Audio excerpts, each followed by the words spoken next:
Hi, my name is Doug Dornbos, and I own Cherry Capital Cab and Grand Traverse Limousine in Traverse City, Michigan.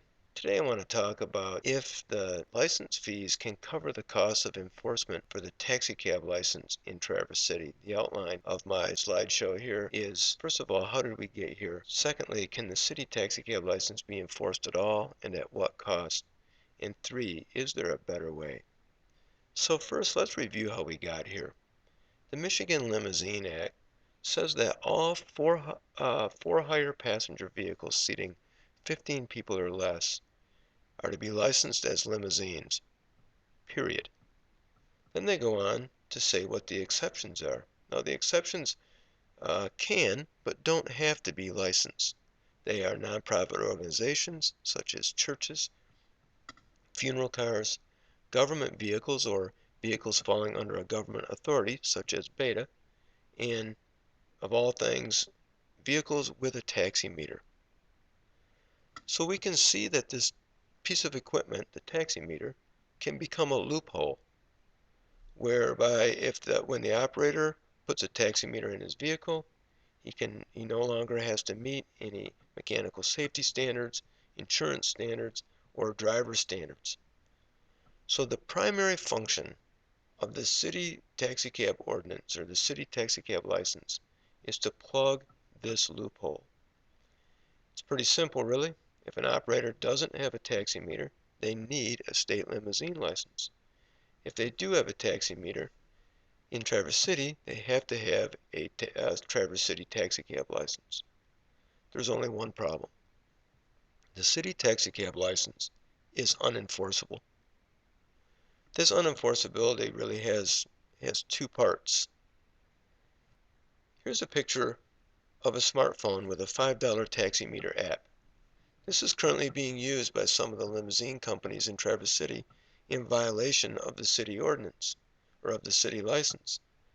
With one push of a button, it turns back into just a phone. How would anybody get caught doing that? Here's a second part of the enforceability. The city taxicab license requires that the taximeter is used on every trip. Cherry Capital Cab has numerous customers who repeatedly take the same trip for which they've negotiated a flat rate fare.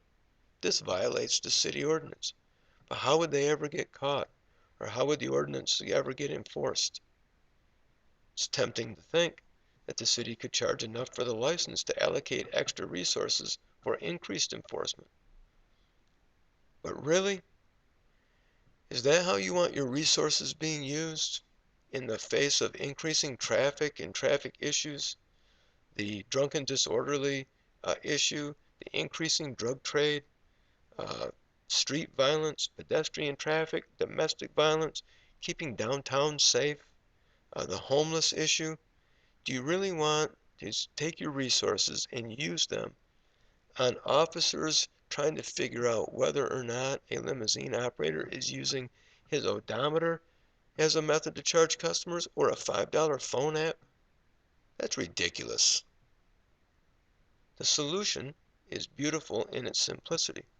You can plug the taximeter loophole by simply requiring that metered vehicles have the state limousine license.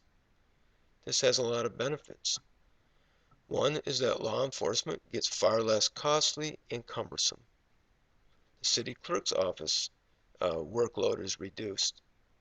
The riding public is still assured of a regulated and safe taxi fleet. And, and then, important to me, is that all personal transportation competitors will be on an equal playing field.